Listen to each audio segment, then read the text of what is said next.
Welcome, everyone. My name is Maureen Antunes, president of Vancouver ACM SIGGRAPH, and I want to welcome you to this very special celebration of Starship Troopers, 25 years. And I'm very pleased to have Mr. Alec Gillis with us. Hello, thank you so much for having me. So I wanted to start a little bit by getting a sense of your career leading up to Starship Troopers, because your career has been kind of illustrious from the get-go, and you knew you wanted to do this from a very early age. Can you talk a little bit about, where did your passion for filmmaking start? Well, I think it started with my father.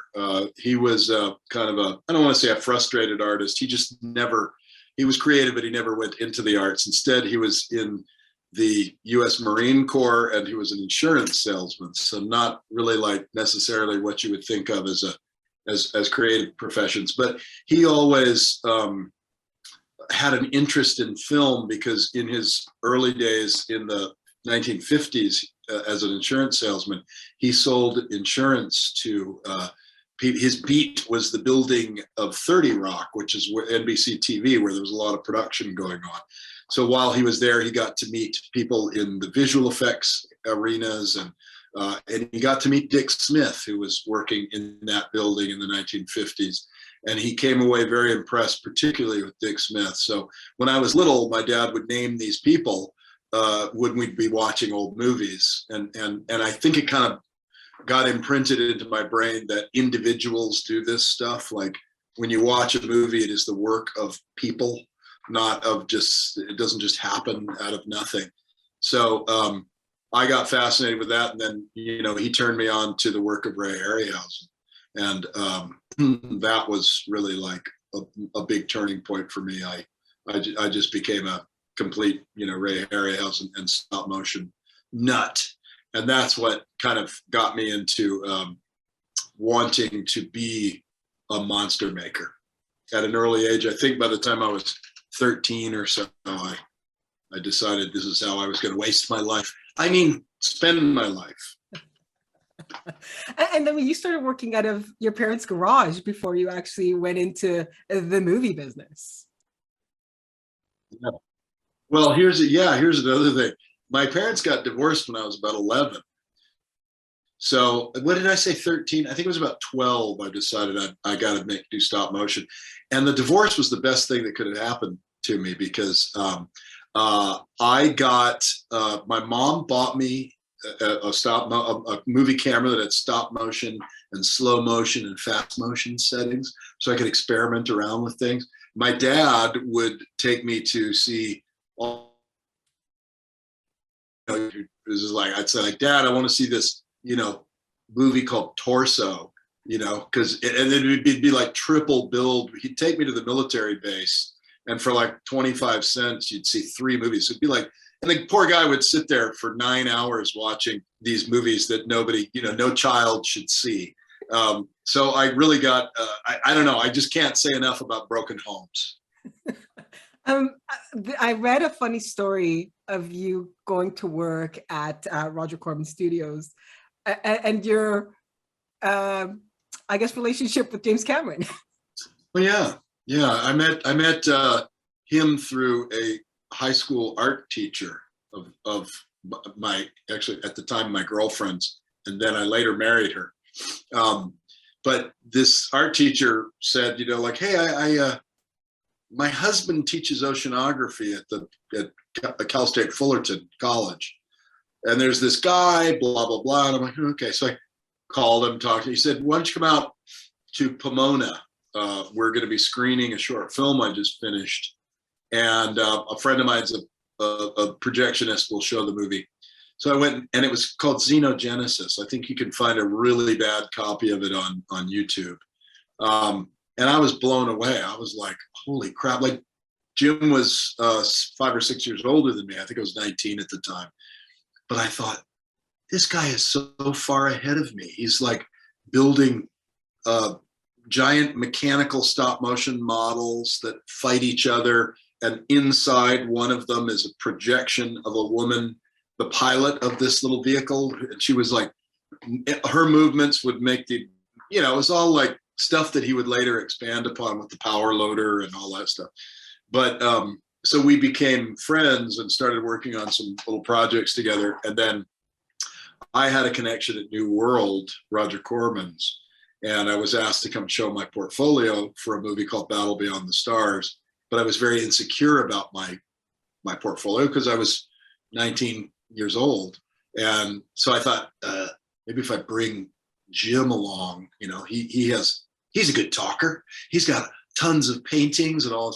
So I brought him along, and we interviewed with Chuck Comiskey and the Skotak brothers over there, George Dodge, and we didn't get the job. Not immediately.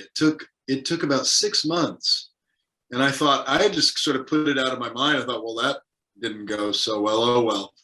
And then they called us and brought us in, and later Jim told me the reason that we didn't get hired immediately is they thought he was obnoxious, which is it's just his strong will, right? Like he's just like, so I probably could have gotten hired earlier if I hadn't brought him, but then I wouldn't have this amusing story about how I got James Cameron into the film business. And it is an amazing, amazing story. But moving on, you worked with Roger Corman for some time before you went over to Stan Winston. Can you talk about your experience working at Stan Winston Studios? Yeah, well, here's another great thing about Cameron is that I was working on a movie called Friday the 13th Part 4. I think it was in maybe 1984, and I was excited. I was getting to work with Greg Canham. It was one of the first things I did after leaving Roger Corman's, and it was more specifically in the makeup and special effects realm, which is what I was really wanting to do. Greg Canham left that show, and Tom Savini was hired, which was another good opportunity because he's a legendary guy. Meanwhile, I got a call from Stan Winston, who said that Cameron had recommended me, and they were working on a movie called Terminator. And I'm like, oh, I know this because he used to tell me about this idea he had while we were driving in carpool to Roger Corman's. So I went and I told Stan, I can't jump ship. I've taken a job, but I'd love to show you my portfolio. And I sat down with Stan. He looked through my portfolio like this. Okay, great. And I thought, well, that was abrupt. Oh well. And then Stan called me back. What he said was, stay in touch with me, right? So he called. We stayed in touch. After my stint over there was done, I joined Stan right after Terminator. So I missed the opportunity to work on Terminator. But Stan liked the fact that I would not jump ship. He saw that as an ethical kind of approach. So by the time I was hired at Stan's, I was sort of welcomed along with his other guys who had been there for a couple of years before me. But he just, slotted me. So that's, I got a good recommendation from Cameron. My work was good, and I found a home for the next 2.5 years at Stan's. And that was pretty key for you because that's where you met Tom, right? Yeah, Stan. All the guys are great. Shane Mahan, John Rosengrant, Richard Landon, Rick Lazzarini. It was a great bunch of guys, but with Tom Woodruff, we had kind of a rapport that Stan took note of. Stan was always very good at putting the right people into the right spots. So he tended to team Tom and I up on projects within movies. I would help Tom would help me, and that sort of unintentionally became the basis of our company. Yeah, so can we talk a little bit about that, the leaving Stan and forming ADI, because there's a great story there too. Oh yeah, well, we try to make it a great story instead of a disappointing heartbreak. We had a Stan had directed Pumpkinhead, which we worked on. Tom played Pumpkinhead. I designed Pumpkinhead's head and sculpted it and so on. And Stan had this idea that he was no longer going to do effects for the industry. It would only be for films that he directed, which sounded cool to us on the one hand, but on the other hand, we thought, ooh, but these will be low budget movies. we're not going to be able to work with Cameron or Zemeckis or Spielberg. So not sure how we feel about that, right? And Stan was very loyal. He had a bunch of guys he would not, he's not going to fire us. So it's costing him money. So Tom and I had this anthology horror comedy that we were sending out to whoever we knew. And Gail Hurd really liked it. So we were thinking, oh, maybe there's a, naively thinking, that's Gail Hurd. She's like our pal, this could be a Stan Winston studio movie. And Stan can direct, whatever he wants to direct, and Tom and I'll direct some. And so we took it to Stan and said, listen, here's where we are. We'd like to bring this to you, and maybe this can like expand all of our. And Stan said, guys, where I really need you is out in that shop making monsters. And at that moment, I realized, oh, okay, I've sort of hit a glass ceiling here, because I love making monsters, but that's not all I want to do. So I realized that it was sort of an epiphany, like, okay, Stan has been a great boss, and I've learned a lot, but at the same time, he's telling me that he doesn't have the ability to like, take me to the next level.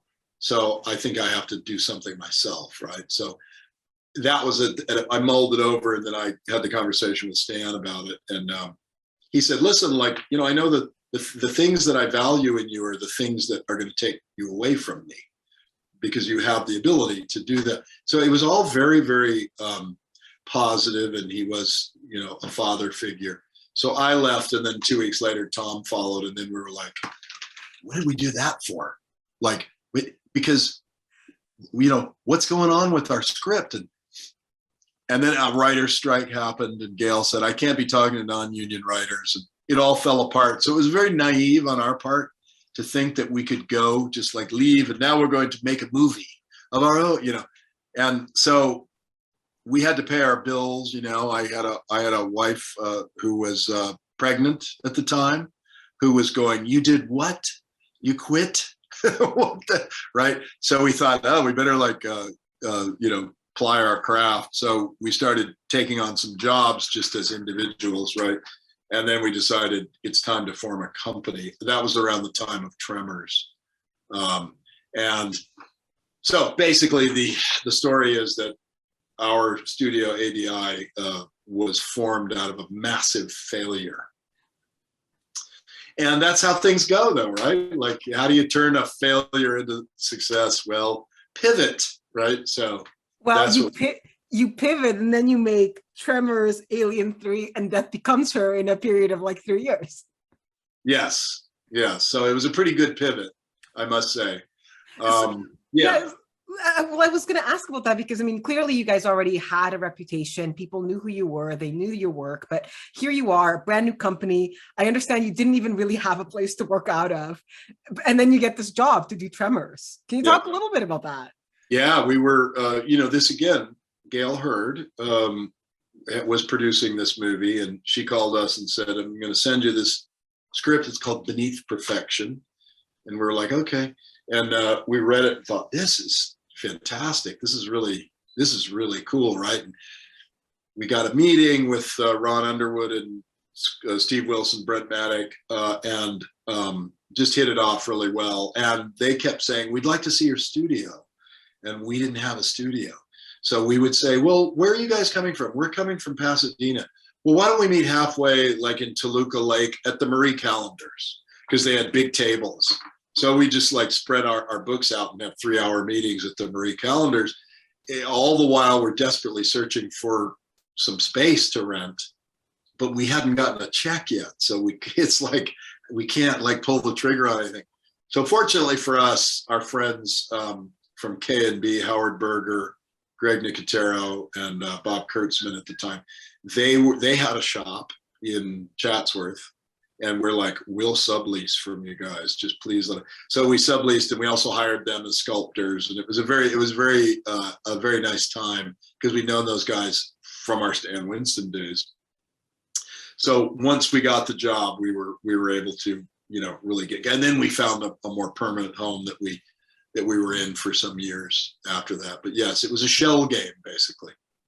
I wanted to ask a little bit about Death Becomes Her, because that film is kind of a milestone for a number of reasons. But I'm curious about, for you guys at ADI, what that meant, because I mean, the film won an Oscar. The technical advancements were quite, expensive. But I think people tend to forget that we're talking like late 80s, early 90s. CG is in its infancy. There's very little of it. And here you guys are with all of this experience in practical effects. Now you're working within the CG industry as well, because the two things have to marry each other.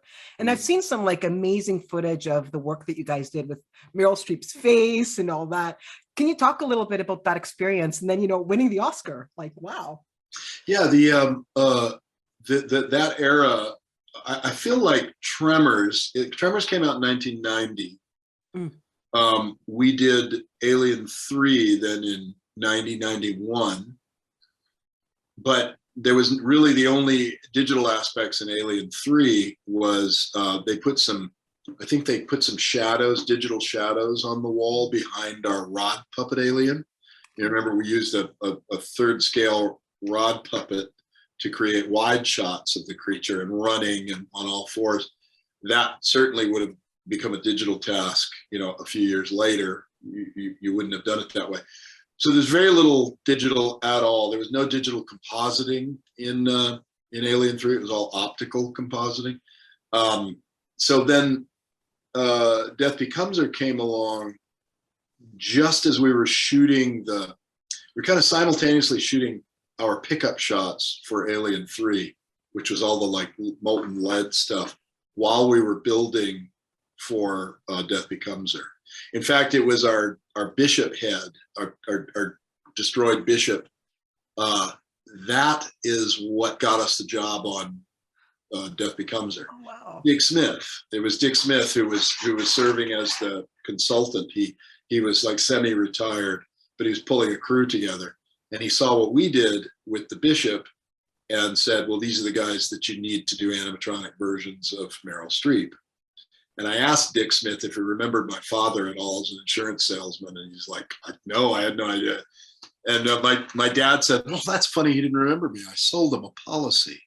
But anyway, so there we were now on Death Becomes Her, which had a more heavy digital component to it. It was very interesting to see how things would be, done, but there was still a heavy reliance on the practical work, like with Goldie, when Goldie stands up out of the fountain and she's sputtering and coughing, and she turns and the water gushes out of the hole in her midsection. That was because of the water interaction. That was a puppet version, a headless puppet version we made that was mechanical, that would rise and turn, and then we'd dump a bucket of water through it. And then they composited her head onto our mechanical body. So those I thought were very fun uses of the technology. But it was really like we did some advancements ourselves in silicone skins. Silicone skins had not widely been used for animatronics, maybe not at all for human facial animatronics, and we went with that because we were always trying to push for a translucence, even on Bishop in Alien 3, but that was a urethane skin, which was stiffer. And so we kind of cracked the nut on painting and gluing and working with silicone. But the big revolution in technology was that digital work. I guess I suppose we had ILM had done The Abyss, right? And maybe they were working on Terminator 2 at the time. But The Abyss and Terminator 2 was similar sort of fluid, characters. And so this was sort of more hardcore. While we were on set, Ken Ralston was the supervisor for Death Becomes Her. He was the ILM guy.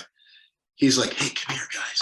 And he pops in a VHS tape and showed us the first tests of a walk cycle of a digital T-Rex. And we were like, holy crap. The nuance of movement, and it was like, oh my God. David Fincher saw the same thing, and he said, it was like touching the hem of the robe of Christ. And I was like, I don't think I'm going to be working for David Fincher again. He's going to go all digital. but anyway, so that was a big learning curve. And then of course it led to the Oscar. We were nominated for both Alien 3 and Death Becomes Her in the same category that year. Both of our names were on the Alien 3 ticket, but only Tom's was on for Death Becomes Her because we had to do a coin toss, which is another hilarious story. Actually, I was going to ask about this coin toss. So this was done before the nominations? Well, yes, it was like you have to. I think maybe the film was going up for review, right? And you have the bake-off where everybody shows the reels that they did.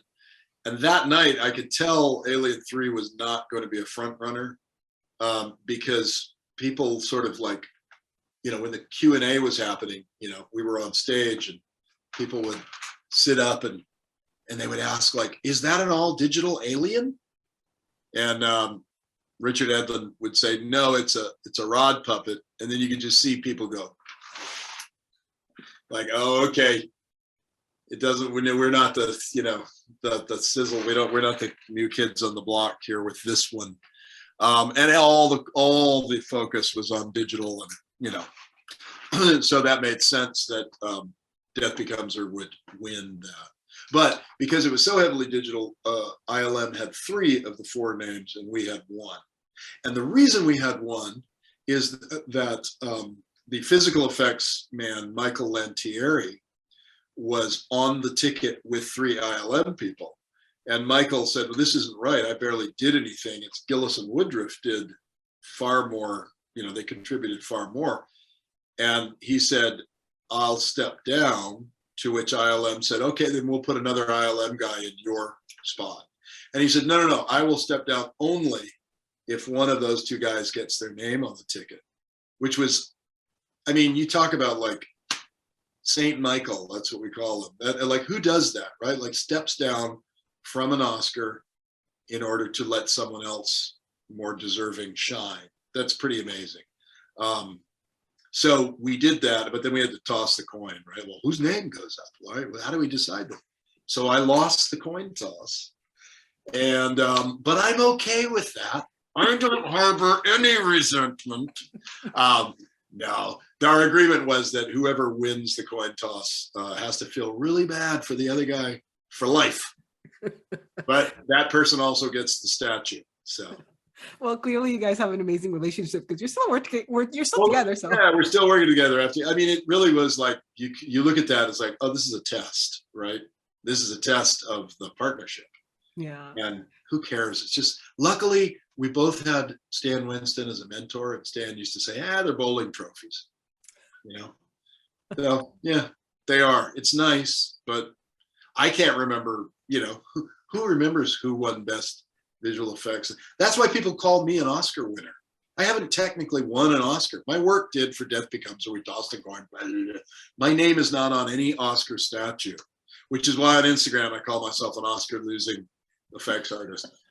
But the point being that even to this day, people think I'm an Oscar winner. I've been nominated a few times, but it's like, that's the, nobody really remembers. Moving on from that, I wanted to talk a little bit about the movie that we're here to talk about, Starship Troopers. Celebrating 25 years this year. It's kind of hard to imagine, but it's funny because this has been, clearly it's an anniversary, and when things kind of come around, you tend to see them like everywhere. And I swear to God, every time I turn on the TV the last like 3 weeks, I've seen Starship Troopers like 4 times, starting at different points. That movie is everywhere. And one of the things that always impresses me about it is it never looks dated. It always looks amazing. Like there's just something about that movie that just works. So I'm really excited that we get to talk about it. And I wanted to start by finding out, how did you guys get involved with this project?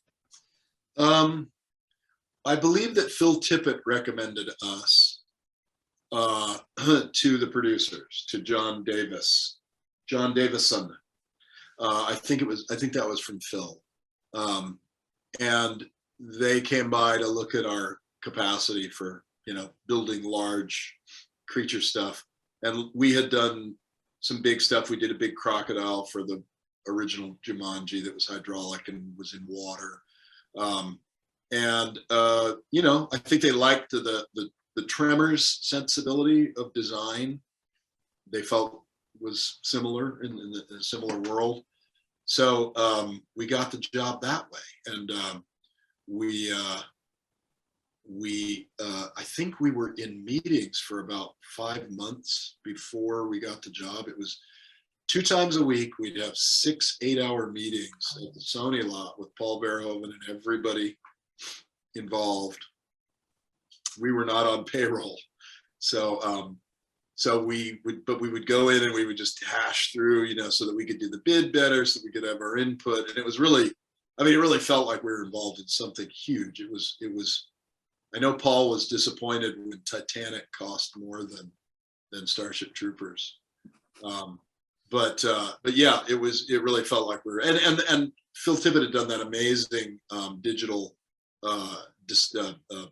trailer teaser. That was like, well, there it is. Like that's the movie right there, So our role in it was always support work, to support the digital or to get them out of digital shots. Our work, you can get a bunch of shots from one mechanical bug and you can save millions of dollars, that way. So that was kind of what we did on the show.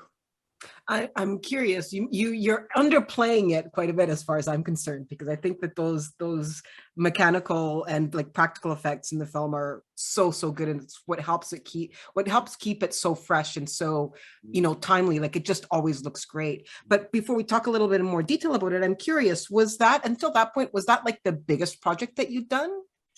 It was the biggest, the most expensive movie, but probably not our own biggest budget. But well, we did it at the same time. The build was going on concurrent to the Alien Resurrection build. So it was great for us because it allowed us to secure a larger space so that we could, we were on a tear.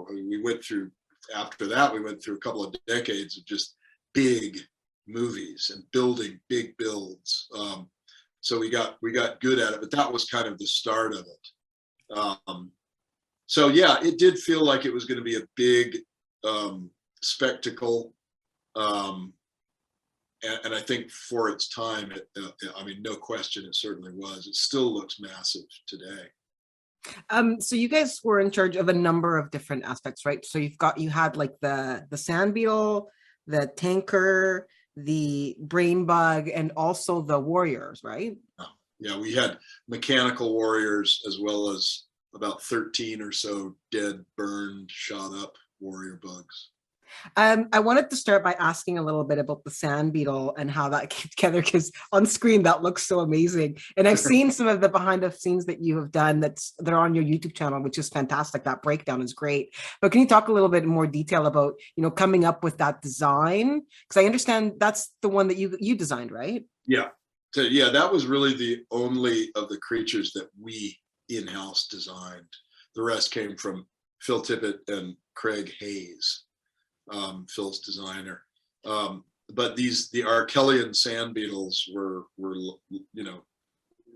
they were left to us. So we knew, you look at the script and you say, okay, well, these have to be like manageable. You got to like have them on a table. They got to be like turned over. So that sort of, I started thinking about shield bugs, that have that shape, and just started sketching, and then you do your color variations and so on, and get the approval there.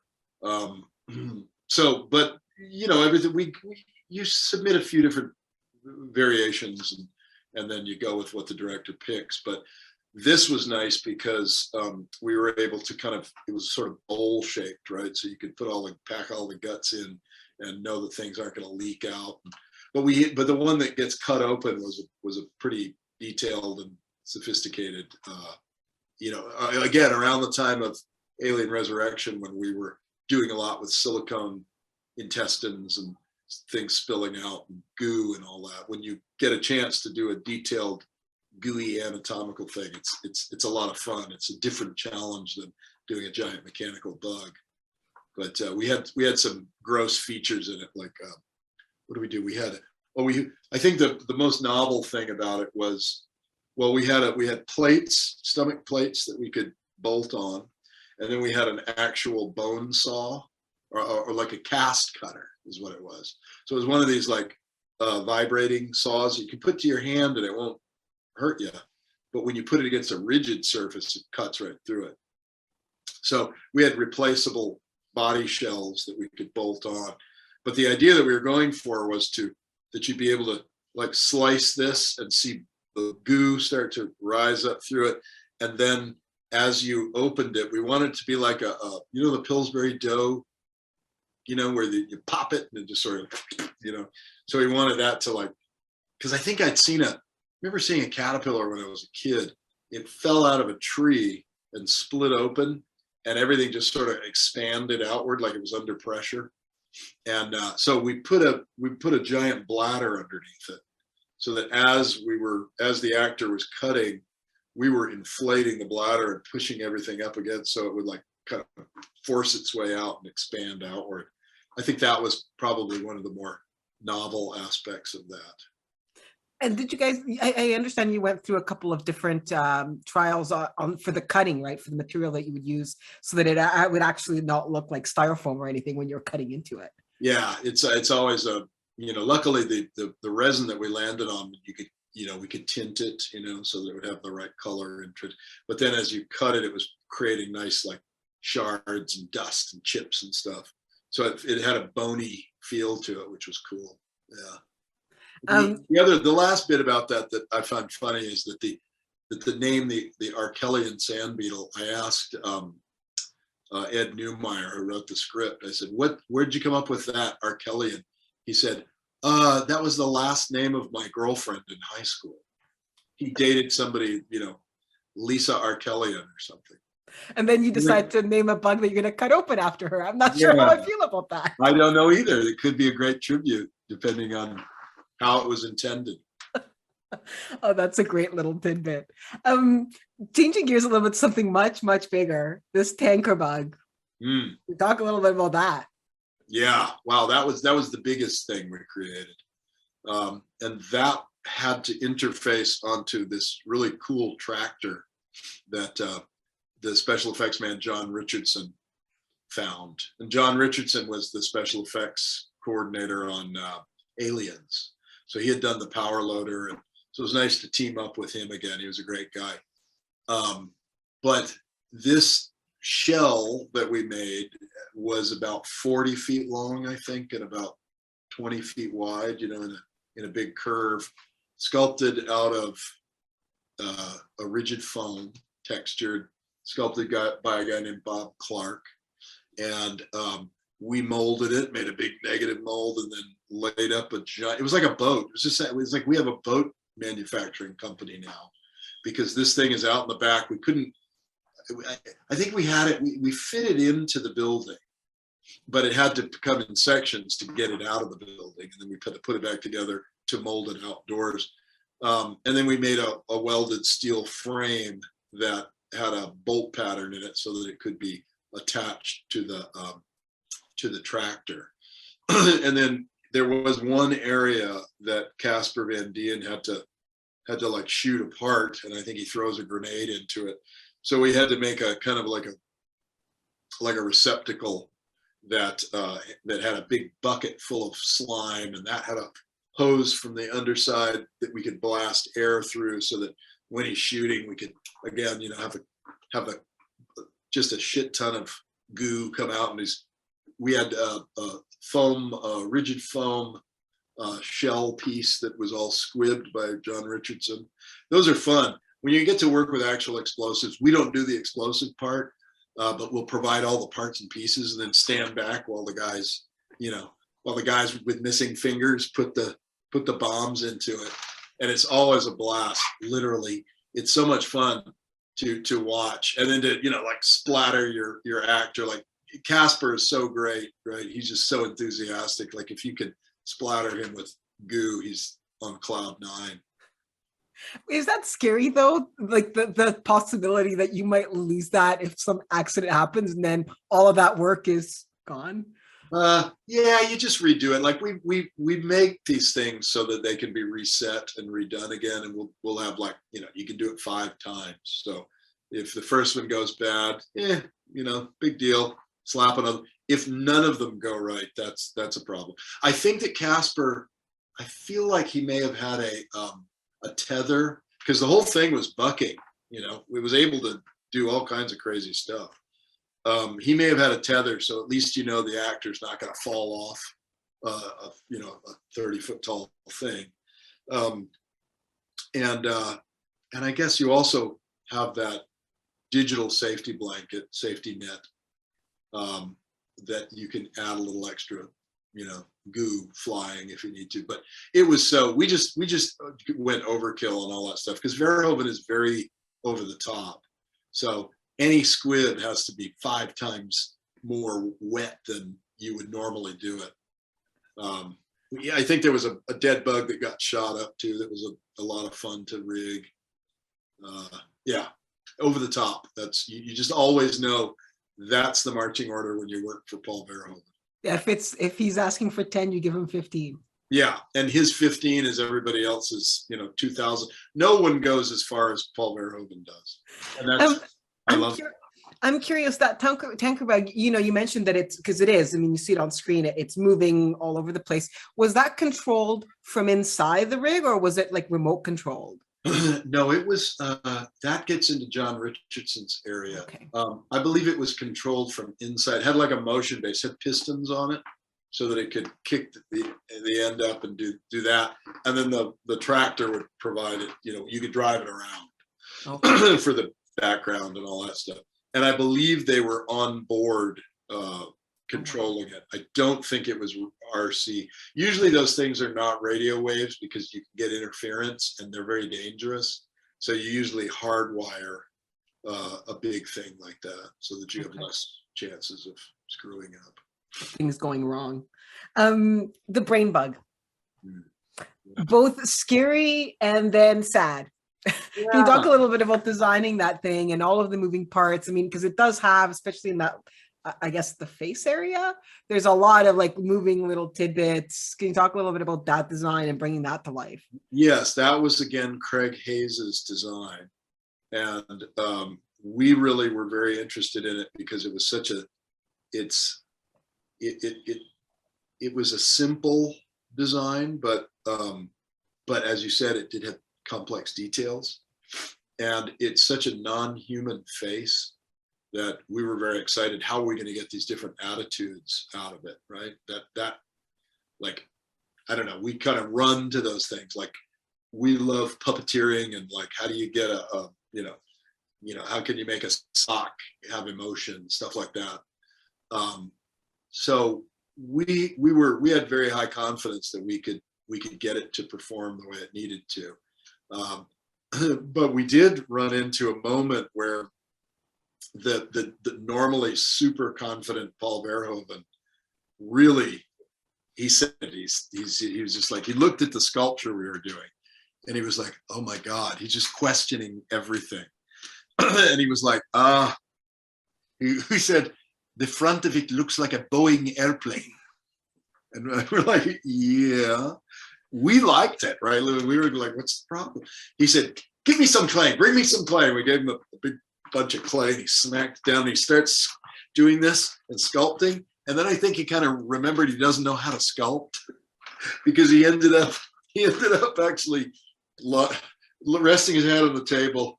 And he looked up and he said, I've lost confidence. Like this. So we're like, okay, look, this is a good design. There's like, and we described, like, here's what we're planning, the eyes. We'll be able to push the eyes in and out. Like, they're black, so you can't see a pupil where it's looking. But if we put them on stalks, then you can see where the stalks are looking, right? So you'll be able to get them to look side by side. And when he's being threatening and imperious, we'll have him on a crane. So you can raise him up and look down right? Your character's on their knees, you're shooting over, and he's looking down, little bottom light, maybe. He'll look very, very intimidating. And then for when he's been subjugated and he's lashed down and he's, getting his mind read, he's afraid, it's afraid, right? We'll sink him down as low as we can, like a puppy, and he'll be looking up and his eyes will dart, and all the bladders that we've got will really make him work like he's breathing heavily, like he's nervous. And then we also had at the end of the big crane, which had a weight bucket in it, because there were 5 puppeteers inside the brain bucket. We'll jerk it, right? So that he's kind of like nervous. And we this whole chin area, we filled with, we took out all of the fiberglass structure that was in there supporting it and packed it with beach balls, inflatable beach balls, so that when he goes down, it sinks really low and all this stuff squishes out. So he looks sad and pathetic. And I thought we nailed it. Verhoeven was very pleased. There was a rough time getting to that point, but yeah, that's we always had confidence. It was kind of a good feeling when a guy as ballsy as Paul Verhoeven is reduced to exhaustion and lack of confidence, and you can stand there and go, I've got confidence. The warrior beetle. Can we talk a little bit about the warrior beetle? I know that I like I say, the making of that you have on your on YouTube is really, really great. And you talk a little bit about, changing proportions to accommodate the mechanical that goes into, a design like this. And this ties into the work that you did with Phil Tippett on this project, because I really get the sense that the fact that Phil has this background in the practical was really beneficial to the work that you guys were doing, because he knew what needed to happen in order to make this thing like real. So can you talk a little bit about, bringing that character, for lack of a better word, to life? Yeah. And, how important it was to have somebody like Phil that has that knowledge sort of like at your back. Yeah. One of the great things about working with Phil Tippett is that he's been around for a long time. He predates digital, of course, right? And people who develop their careers without reliance on the digital safety net really have an understanding of how much you can accomplish practically. So that was to our great advantage, because we would be able to go back to Phil. Craig Hayes had done the beautiful drawings of it. They had a great maquette that they had made as well. And we started calipering and doing our calculations, and we realized that there were some areas that needed to be bulkier, like there was a ball joint right under the main body, and everything was resting on that. So if this bug had to pick up a 200-pound stuntman and thrash him around, that was all leveraged out on this one ball joint, and the ball joint just wasn't quite big enough to get us, into a position of safety. So going back to Phil, same thing with some of the joints on the knees and so on. And we went back to discuss it with Phil, and Phil said, well, our models are already built, but go ahead and do whatever you need to do, because it has to work. And there's no way anyone watching this movie is going to say, oh, look at that ball joint is slightly larger on that beetle, or the knees are slightly larger on that one, as opposed to that one, And I love that about Phil Tippett, because it's a very practical and sensible way, and it shows a great understanding of how movies are made. I think there are a lot of visual effects supervisors and producers and so on who sort of their only mantra is that everything needs to match, right? And it's a problem if something doesn't match. And we must talk about this, and this might ruin everything, right? You're like, no, there's like, if you think about continuity, like, yes, if someone's holding a glass of red wine and then in the next cut they're holding milk, that's problematic, right? But look at what we do with stunt people all the time. We get somebody who's roughly the same build, somebody who you put a wig on them, fake hair on them, you dress them in the same outfit, and suddenly you work with it and it works, right? So it's not that critical, right? And Phil understands that. So that allowed us to really move forward quickly. And there was a lot of trust as well. We didn't have to slow, because it wasn't a long build. We didn't have a long time to build this stuff. I can't remember how long we had, but we had a lot of mechanical work to do, which is very slow and tedious. And he was very understanding of it. And I think he also, once he saw what we were building and what it could do, he lobbied to Verhoeven to use it more, because he knew that it would work and that it could get him out of certain VFX shots. And he just had such a phenomenally huge workload that we were happy to be given the chance to kind of take some of that load off of it. You mentioned earlier as well that you guys did some of the assortment of dead bugs. I'm curious about the charred bugs. I think we see a couple of them on screen. Are those different than the dead bugs, or did you repurpose the dead bugs and just make them charred? Because that charring looks impressive. Yeah, it's cool, isn't it? It's really cool. Yeah, it was very simply done too. They were dedicated charred. We didn't convert them into charred, but what we did was we had our molds, so we made a bunch of fiberglass parts, and then we connect them together with the metal armature and so on. But what we did was we took it's a polyurethane foam, so it's like the equivalent of that stuff insulation foam you get at the hardware store where you and it bubbles up. We get it as a raw component, but we could brush that stuff on, and then as it was foaming, if you attack it with a brush, you break it up. We squirted it as it was foaming with acetone, broke it down, so you get different characteristics. Chop away big sections of a bug and fill it with more of that charred stuff, hack at it, and then paint it all black. And it was pretty gorgeous. It was bubbly and weird, and cracked and broken. I'm glad you liked that. Thank you. I don't think anyone has ever said, how did you do the burned bugs? Oh, they look so cool, especially when you see the up close shots of it. You're like, how the hell did they do that? It looks like it looks real. Yeah. It was pretty simply done. But everything that, when you get into things that are that big, everything, you have to simplify things as much as possible, including the paint jobs on the, we painted, the first one we painted, we were like, we have too many layers of color. We have to simplify it down to fewer layers, because we've got so many of these things to do and they're huge. But that gets into, scale issues. But I'm glad you like those burned guys. I was very pleased with them. I have a question that I found on Reddit, actually. I went down the Reddit rabbit hole, and I'm not quite sure what truth there is to this, so I'm going to ask the source. There is some speculation that your unused designs for the Shriekers and Tremors 2 are kind of a basis for the Warrior Bugs. Is there any truth to that? No, because I believe the Warrior Bugs predated the Tremors guys. Okay. So you could say, then the Shriekers are a ripoff of the Warrior Bugs. To which I would say, well, wait a minute, don't the Tremors worms look a little like they could be in the same family? It's all circular. Listen, I love it. If you go, when I was doing drawings of the Tremors worms and showing them to people, they were like, you guys, have you seen the work of Wayne Barlow, Expedition? There's a book called Expedition. I'm like, I gotta get me this book. And I'm like, oh my God, this is like my tastes right here. It's like everything I do, this guy has got a book already. I'm like, oh shit.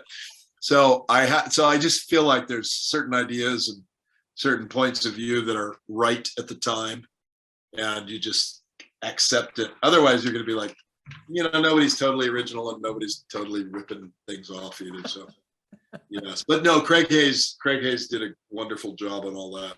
And no, I think the Shriekers are their own. The Shriekers are really just the Tremors worm head with a butterball turkey body. That was the idea. They were supposed to be babies, so they were like chubby little toddler. We thought that was kind of fun. That is kind of fun, actually. One of the things that I wanted to ask about is your motion control system that you guys were developing in-house while you were working on Starship Troopers. Can you talk a little bit about the need to develop something specifically for you guys? Yeah, I think at the time when we started, we looked at some of the motion control systems and they didn't seem to be user-friendly for what we needed. There was one that people were using that Rick Baker had used for Gremlins 2 for his talking gremlin. I can't remember the name of it, but it wasn't, you couldn't edit things very well. And we knew that to get these things have to perform similarly to what Phil Tippett's people are going to do. And Phil Tippett is one of the greatest animators ever. So that's going to have really wonderful animation. It's not just random movement. Plus there's a safety factor. When you have to pick people up or when you have a hydraulic thing on set, you have to make sure that you're able to kill it. It's going to the spots that you've pre-programmed and it's not exceeding that because you could really hurt somebody.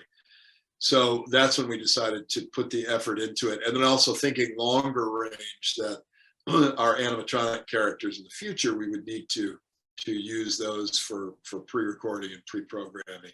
We had built some in-house things in the past for Goro from Mortal Kombat. And let's see, we knew that we had the upcoming newborn character for Alien Resurrection would need something. So we started developing, we brought in a guy named Steve Rosenbluth who had been involved in some of these other types of systems. And we got a first version out and we started to really sink ourselves into further developments of that motion control system. But it's just too expensive. We work job to job. We don't have an R&D budget set aside. So we ended up giving all of the information to Steve Rosenbluth, who really was the guy who developed it. We were giving our notes as artists and telling him what we needed. What about this? What about that? But he was doing the real nuts and bolts work on it. So he took that and created Overdrive, which is, we still use the Overdrive system. He gives us a good deal on his updates and stuff. And I think he won a technical Oscar for it as well. So that was pretty cool. We had something to do with that, but it was really Steve's his ability and his genius that created that. But it was great to use it. Yeah, we basically used that system. We still use it whenever we can. It's great for programming. That's awesome. I wanted to ask a little bit about shooting on location because I can't imagine, I'm thinking, how do you transport this tank beetle to South Dakota for filming? Yeah. Can you talk a little bit about the logistical nightmare of the transport and then actually being on set and having to deal with the elements? Yes, transporting giant things like that, you have to, when you are designing and building them, you have to know that, this is going to go into a 40-foot long trailer that's only 10 feet wide. So we can't build anything that can't be broken down. It must be broken down into its component pieces so it can fit into covered trucks. We may have transported something in an uncovered truck just with tarps on it, and just drive a straight drive out. But I can't remember if we did that at all. But the tanker bug it broke down into pieces. And then once we assembled it, we had to Bondo patch right up the middle of it, and and sand it out there in the desert, and then paint those areas of it. But everything else was sort of component pieces, legs that stuck on a torso, all that. And we would build these heavy duty stands that had forklift receptacles so that you could carry it. And everything lived in our trucks on the, at the base camp on the bluff. And everything that we were shooting was down into Hell's Half Acre, which is, looks like another planet. So we would have to transport everything. We would have to, like, get our driver who drove this big giant, gray doll with forks on it. He would carry the brain bug down very slowly. It was like Fitzcarraldo pushing that steamboat across the now. So he would drive it down. It would take us 6 hours to get anything in place. And so, and that had Paul Verhoeven got a little frustrated at one point with the brain bug, because there was some bad weather that had washed everything out.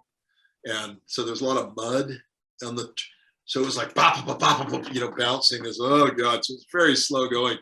And we ate up our day. We had one day to install and rehearse the brain bug. And all we got to do was install it because it was so slow going. And I told one of the producers that, and or one of the ADs, one of the assistant directors. So he just gets on the walkie and broadcasts it to everybody. And one of the producers comes running to me and goes, "What did you do that for?" I said, "What do you mean?" He said, "Why'd you tell everybody?" I said, "Well, because it's, we have to talk about this. I haven't had the time to rehearse it." And so the reason he said that was Paul was on the warpath, because he was like, we're shooting this tomorrow, big scene, 100 extras, costumes, everything. And you're telling me now that you have not had time to rehearse? And this is Paul this far from my face, right? And Paul's eyes are looking from my pupil to pupil, looking for any sign of fear or lies or whatever, right? And I said, "We can shoot tomorrow, but I know you're concerned about whether or not we can make this guy look submissive. We can shoot, we will have something for you, and that I will stand by. But it would be better if we could get our full day of rehearsal in, and I could show you stuff and you could make selections and all that." And he was like, right in my face, like, yeah. And then I saw him, something changed in his mind. And he turned around to all the producers standing there, and he wagged his finger and said, "Shame on you for not giving this man enough time to rehearse."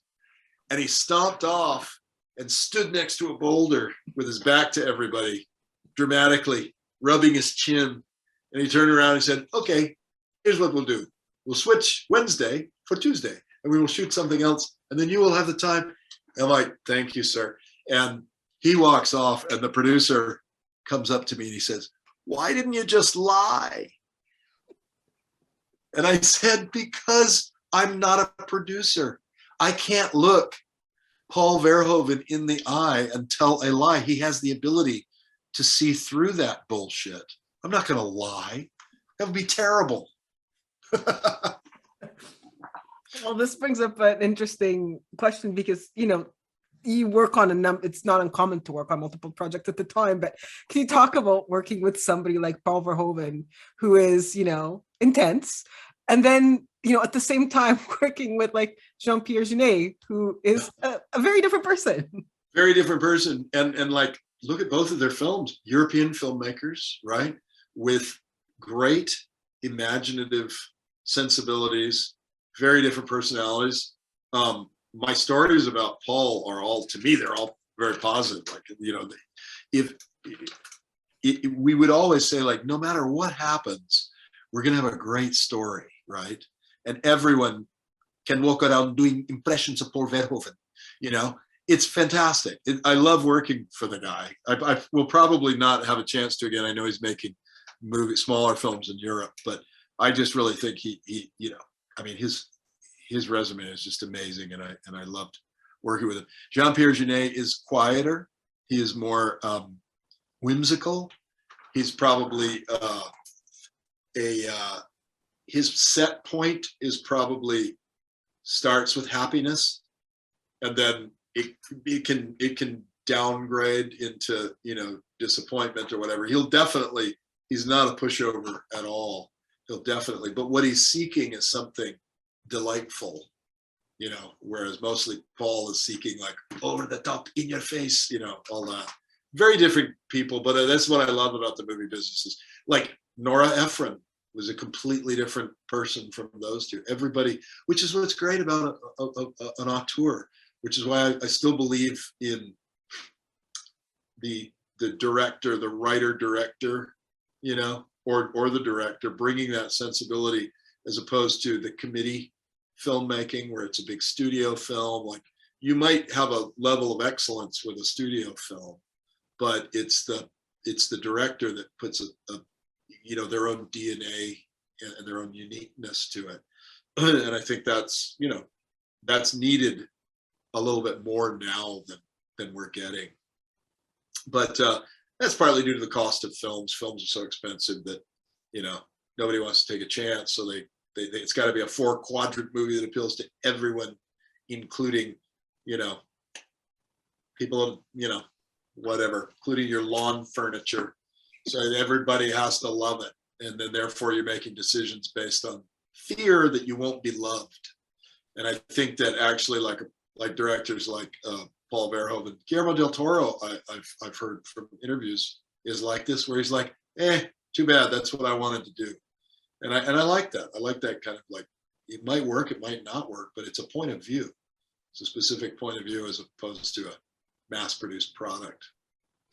I mean, I'm curious, you know, we've talked about the making of Starship Troopers, and it is, like I say, a movie that has stood the test of time, and I think will continue to stand the test of time. And I'm curious about, you know, your experience in the industry and having seen the industry shift from, you know, a practical to, you know, CG, where pretty much everything now is done on a computer. There's very little in the practical effects world, but you guys are still super busy. You keep yourselves, you know, making films. There also seems to be like a counter niche. Like there's a group of like filmmakers and individuals that are still rooting for the practical because it still looks great. It still is amazing. Yeah. What's your experience like on the other side of that? Like as somebody that actually is working in the industry and, you know, making these practical things. Yeah. It's kind of gone, it's like a sine wave, right? It's kind of gone from, you know, 92 Jurassic Park era, from it being all the rage, but a little out of reach for most filmmakers. So, we're still active. And also the model from Jurassic Park was, you got to have a good amount of practical stuff because the digital's too expensive, and the practical stuff gives the digital artists a basis to shoot for in terms of the look of the thing, right? But then you had a period after that, like maybe by the mid to late 90s, where there was an aggressive sort of attitude, pervasive aggressive attitude among digital companies to push out as much practical stuff as possible, to not do it. Because there was, you know, you got an overhead to keep. So if you can get the bigger the job, you can get the better for your company. But a lot of these companies were sort of expanding quickly and becoming sort of very corporate. And I believe that made a certain loss of soul in the work, a loss of craftsmanship in the work, but also because the digital tools are so amazing and so powerful that you can control down to the pixel what you're seeing. It means that everything is artifice. It means everything is a creation, and nothing. You're not like using real hair. You know, you have to create that hair it's a version of hair. It's not actual hair, and that takes it out of some reality right there, right? But lately, I've been feeling, I would say, like, maybe if you asked me 10 years ago, I would have said, well, you know, I don't know where we'll be in 10 years, if there'll even be practical effects. But right now, I feel like there's a lot going on in practical. Makeup is really big right now. And part of that is shows like The Walking Dead, which are filled with makeup. That shows on, I don't know how many seasons now. K&B is great. Greg Nicotero's great. Zombies. You have a lot of it going on in The Mandalorian. Legacy is involved in a lot of that stuff. Baby Yoda, you know, did more for practical effects, and so did Werner Herzog by accusing the filmmakers of being cowards for digitally, considering digitally replacing the puppet. And thank God for, people like that speak their mind. And there are filmmakers who have been champions of it. Jon Favreau and Del Toro have been champions of it. But I see a lot of directors who really love practical. They grew up with practical. They look at a movie like Aliens and they say, that still holds up. That work holds up. And there's no digital work in it at all. But you look at digital work from the early 2000s and it looks very outdated already, right? So they're worried about the disconnect of having something, even if it's a beautiful rendering, it's still something faker than a real thing in front of the camera. That said, you can't beat the dynamic of digital, right? It can give you all kinds of nuance. It can give you great movement, and when you watch a movie like The Revenant, you see when people complain about digital looks crappy. Well, if you watch The Revenant and look at the behind the scenes, most of that movie has every shot has some digital thing that you're totally unaware of. So digital can be absolutely excellent depending on the subject matter and the schedule and the budget. Like no digital artist wants to put something out that's been done quickly and poorly. It doesn't make them look good. But the reality is that there are 6,000 and 10,000, 14,000 shots now in movies that have to be digital, and that's a huge workload. So all I'm saying is that we're at a nice point right now where I feel supported by digital companies and visual effects supervisors who realize that what we do still has value.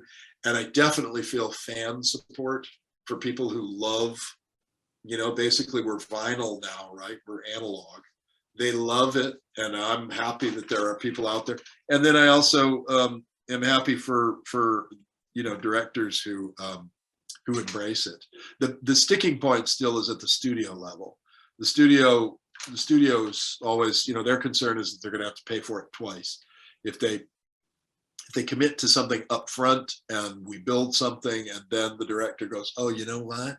It should have wings, or it should be something different. Or worse, we shoot the whole movie and they cut it together. And then for whatever reason, they do screenings. People go like, I think the end would be, you can't do practical at the end of a movie. You can't pull an ending of a movie together in a matter of 5 weeks and have any kind of meaningful practical build if it's anything complex. So that work gets thrown away and new work. So their attitude is, we may as well just do it all digitally. Yes, it's going to be more expensive, but it's going to be cheaper than doing it, both ways. So they get it, which again is a fear-based idea. And I say, like, well, why don't you just pre-plan a little bit like they used to in movies, right? When we used to have longer pre-production periods, which are costlier pre-production periods, we used to plan things, and the script is actually done when you start shooting, stuff like that. But that's not really exactly the model. So there's reasons why things go digital, but I do feel really good about where we are right now with the appreciation of practical. I'm curious because you've written and directed a film. You've written many things, but you've written and directed a film. And I really like Harbinger Down. I think it's a great monster film. And I'm curious if you have plans to make any more. Yes, we have another one coming out that is very different from Harbinger. Harbinger, was a 1980s homage. So literally I could plug in dialogue. What kind of voodoo bullshit or whatever, and that was a fun exercise. But we have another one coming out that is not throwbacky. I guess it is in that it utilizes practical effects, but it's got a lot more digital effects in it as well. It's called Wellwood, and we just finished the sound mix on it. We shot it. COVID slowed everything down. The movie has taken a little longer to pull together than we hoped, but it's looking really good. And I think we're just a few months away from having it completely done, and then we'll look for a home for it on some streaming network. But yeah, so then of course I want to I want to continue. I love low budget filmmaking. I started at Roger Corman's, so I love the challenge of it. I love working with, close friends, and they can be smaller, and we can not jump through some of the hoops that we have to in my day job. And bottom line is have some fun, and hopefully people connect with the material. And if they don't, oh well. Well, thank you so much for your time. It's been wonderful to walk down memory lane and to hear a little bit about what's upcoming. I'm very excited about the new project. Look forward to seeing it. Well, we do have, there is a film. I don't know why they tell me I shouldn't talk about it, because it's all over the internet. But we did do something recently that we shot in Calgary that has, it's part of a franchise that people have known, and that Tom and I worked on the original, and here we are many years later still making those movies. But I hope that everyone enjoys that one. Anyone who knows what I'm talking about. I feel foolish not being able to tell the title. Yeah, so we're working away. We're doing some fun projects. Doing something called I'm a Virgo with Boots Riley, who did Sorry to Bother You. If you haven't seen Sorry to Bother You, you should watch it. That's a really fun movie. So yeah, things are cruising right along. Well, wonderful. We hope they keep cruising along for another 50 years, is what I say. Yeah, why not? I don't know what I'm going to be an animatronic by that point. A very lifelike AI, better than ever. Yeah. Thank you so much for your time, Alec. I really appreciate it. Thank you for having me.